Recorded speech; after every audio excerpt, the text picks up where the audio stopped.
If you look at their performance over the past few years, Mahindra have been on an absolute roll. With the XUV 700, with their other products, they've been producing cars and SUVs that customers absolutely love.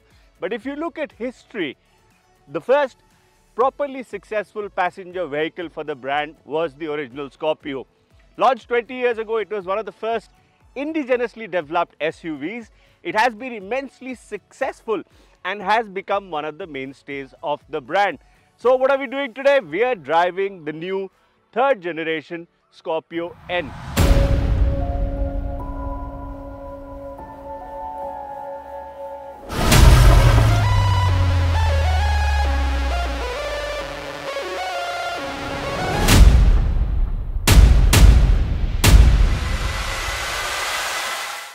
Now you would ask, with the XUV 700, with the 300, is there a need for a Scorpio? Yes, there is, because you see, the Scorpio is a very different product to other products in the Mahindra vehicle range, in the SUV range. This is still a frame on ladder SUV. It still has proper off-road ability. It has 3 rows of seating and it appeals to a very different customer. But what Mahindra is doing, it's upgraded the frame, it's upgraded the engines, gearboxes, interiors, seats, everything. It says it's bigger, it's wider, it's longer, it's stiffer, it's better to drive and has improved in every way. So we are driving it today on and off-road to see what the Scorpio N offers and if it makes sense for you to buy one. Of course, one of the hallmarks of the Scorpio has been its styling. Even in the Mahindra range, it's had a very different visual signature and it's been true to its design for the past 20 years, and that's something that Mahindra has carried over. You get this big grille, you get these vertical chrome slats, you get these slightly sweeping headlamps. The headlamps now are also available in LED. You get fog lamps and you get a rather butch front that gives the Scorpio a very unique look. It also has a longer and wider bonnet than before and has a very distinct look. In fact, I would like to showcase some of the improvements that Mahindra has made to the Scorpio's profile design, and let's have a look at what happens there. In profile, 2 of the design signatures that you'll notice that have been carried over, slightly evolved from the old Scorpio. It has a slight curve to the top of the door and pretty slab-sided doors, and that is already there. You also get a side step, which is very useful in getting in and out of the car. You get different size wheels depending on which variant you're buying, and our Z8 top of the line automatic has 18-inch alloys. The interesting thing about this is, from the XUV 700 and other designs, Mahindra has been doing this C-pillar kink, which has this slightly raised profile. That's been carried over to the Scorpio, and the interesting use of chrome.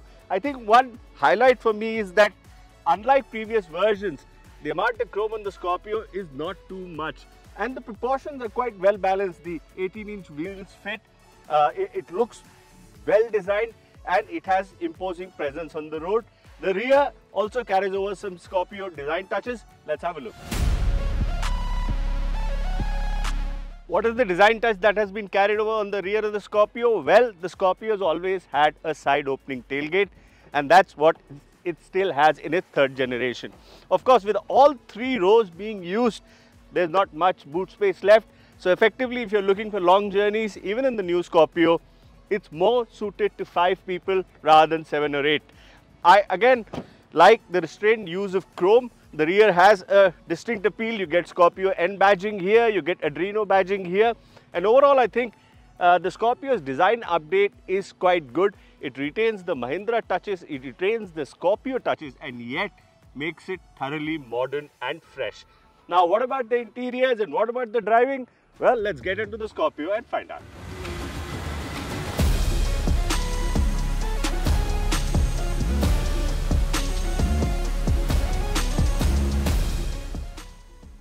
So we've now seen how the exterior of the Scorpio looks. We've seen how the design is evolved, and to be honest, I think that's a positive for the new Scorpio, because the previous 2 generations of the car always felt like they were overstyled, or there was too much going on. Proportions were all over the place. The car was too tall, the track was too narrow, and even driving the older generation cars, it was a bit challenging. You never really totally felt confident with them, especially at high speeds, especially throwing them around or on the mountains. But of course, that has not had any or not made any difference to the success of the Scorpio. It's still a product that's highly in demand, and I think with the new one, that status is going to remain. Why do I say so? Well, first let's come to the interiors. It's been pouring dogs and cats here in Pune and in Lonavala. So what that has done is it's allowed us to spend a lot more time inside the Scorpio, and the first impressions are very good. I really like the dash design. This slightly recessed design gives a more element of space to the occupants and looks quite good. It doesn't have a very imposing dash, and I think it works quite well. The touchscreen, well, if you compare it to the XUV 700, starts to look a bit small, but it's practical, it's functional, it has almost all the functionality that you need. Only thing not active yet on Mahindra's cars is the Apple CarPlay, and some of you complained about that on our social media, that they still haven't activated, and unfortunately that has also not happened in the Scorpio yet.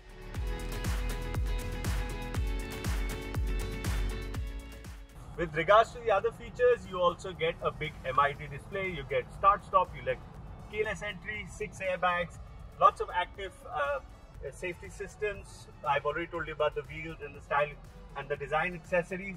Overall, I think the car feels very well equipped. Some of you might complain that it doesn't have a panoramic sunroof. I don't think that's a bad thing. A standard sunroof is more than enough for Indian conditions. One thing I do miss personally though is that the ORVM is manual, and I think an electric automatic ORVM for day-night dimming, that would be a good utility. The mirrors are big, the visibility is quite good, the seating position is good, the seats are nice. Now the driver's seat also gets electrical adjustment, on this top model that we are driving, this is the Z8L80 petrol. You also get the Sony sound system, which sounds pretty good. When it comes to space, because of the rain, I've not had time to film it individually, but I'll tell you quickly. The front seats feel really plush and spacious. It's still a pretty high car with a ground clearance of about just under 190 mm. So getting in, you either have to use the footstep or use these well-mounted handles, which are available both for the driver and the passenger. Once in, it's comfortable. You don't feel like, I used to get that feeling in the previous Scorpios, like you're sitting on top of something. It feels like a natural place to be. The second row is quite effective. The roof has sort of a step design. So for the second row, it's been scooped out a lot more. So even people taller than 6 feet will have no problem fitting into the second row of the Scorpio. You also get a USB-C port in the second row. You get rear AC vents. The third row is still a compromise. Yes, with the footstep, getting in and out is easier, but the floor is quite high, and I think it's best suited for small journeys. I stressed about this on social media. Most cars in this segment, when you're using all 3 rows, virtually have no boot space, and the new Scorpio is no different. If you're using all 3 rows, you would struggle to fit even 2 soft bags. So essentially, if you're looking for long journeys, and I think I said it earlier, you should be looking at 5 occupants so you can accommodate the luggage. With the third row folded, there's enough amount of space for quite a few big items of luggage, and it's quite practical. Now that's the practicality and the features aspect. What about the driving?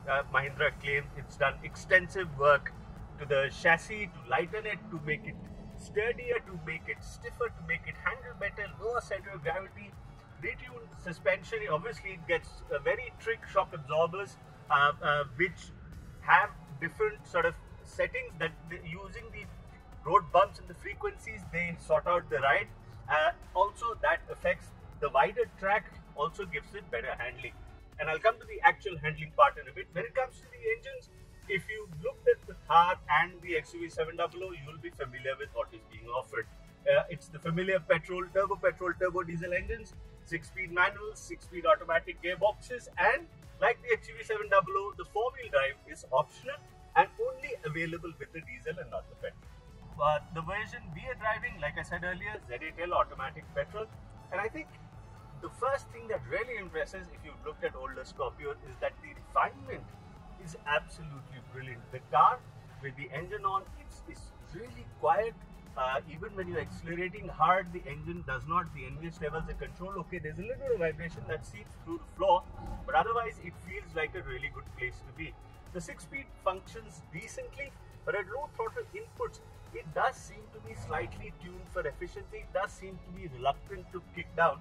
And this is where something that I miss on the Scorpio is either a sports driving mode that would make the sort of the throttle response and the gearbox more responsive, or paddles for gear shifting, which would really give you more manual control. Yes, you can do it via the stick by moving it this side and shifting manually, but the paddles feel a lot more intuitive and natural.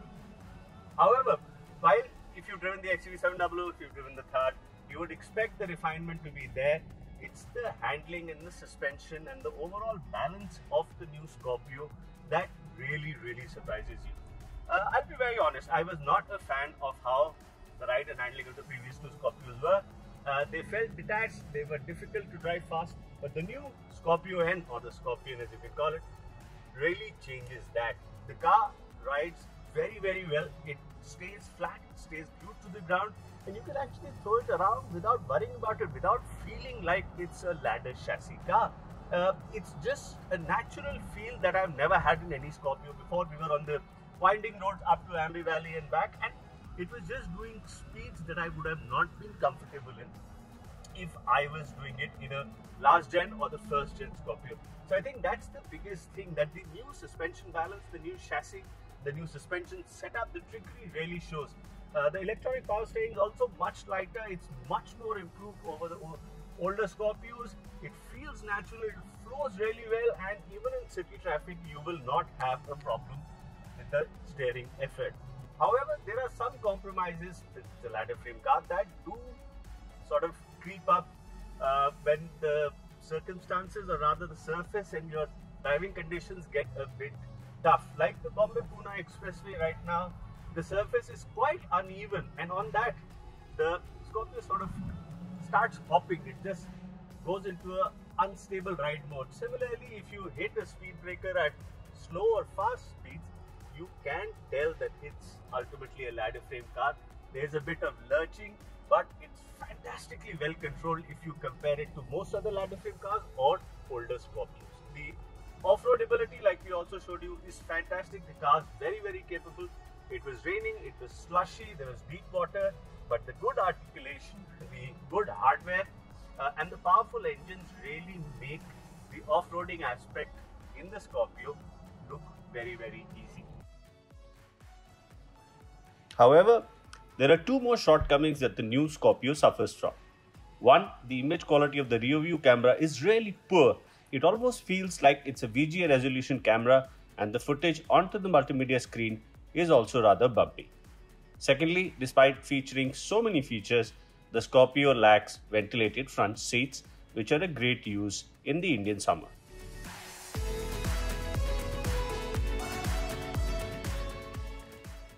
So overall, what do I think of the Scorpio N as a package? If you're comparing it to the two previous generations of Scorpio, it's a different world altogether. It's ahead of them by leaps and bounds. It's very competitive for the segment. I think it might be better to drive than most of its competitors. The engines are refined, there are enough options, and at least the pricing that we've seen for the manual variants is very good. It's very competitive, and it starts to look good value. Now, one caveat here, Mahindra hasn't yet released the prices of the automatics or the four-wheel drives, but I think that with the top manual being just under 20, I would think the automatic would come at about 21.5, 22, which is quite steep, and the four-wheel drive should cost even more. So that's something that might not be as value-centric as the current variants that have been announced. With the refinement, with the newfound handling, with the quality, with the features, I think the Scorpio is a really strong package. It's not a perfect package. It could still be better. It could use paddle shifters, the gearbox tuning, the automatic gearbox tuning could be slightly better. It could use a few more pieces of equipment like an automatic day-night ORVM, and the suspension does show its inherent drawbacks because it's a ladder frame at places. But overall, it's a phenomenal improvement over the older Scorpio. And if you don't have a problem buying a ladder frame car, or rather if you enjoy the abilities that a ladder frame car, the character, how it drives, then the Scorpio really is another feather to Mahindra's cap, another product that I expect will do very, very well in the Indian market and will be very well accepted by Indian customers.